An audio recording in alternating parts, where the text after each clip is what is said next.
Poznat je po tome što studentima nudi mogućnost da svoje kreacije pretoče u djelo.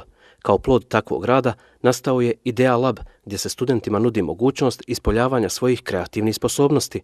Rezultat svega toga je i novi prvi bosansko-hercegovački 3D printer Zen 3D. Tim sačinjavaju profesori Denis Pahić i Kemal Arifović te studenti Harun Hrustić i Armin Bošnjak. Nakon dvogodišnjeg rada napravili su prvi 3D printer. Za potrebe razvoja ovog proizvoda angažovali smo i određeni broj firmi iz Bosne i Hercegovine. Sve što smo mogli napraviti u Bosni i Hercegovini stvari smo i napravili.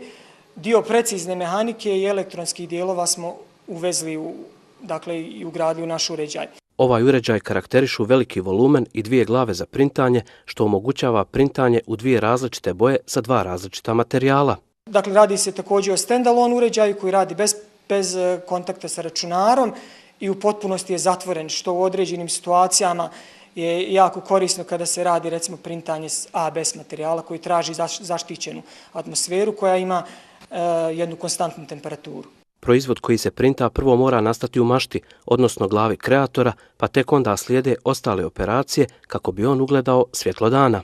Zatim se iz mašte pomoću softverskih programa na računarima izrađuju 3D modeli i kasnije se 3D modeli pomoću SD kartice ubacuju u printer i nakon toga se pomoću tih postavki određuju same karakteristike tog proizvoda i na kraju se pušta sam predmet u printanje na samom printeru koji vidite pored mene.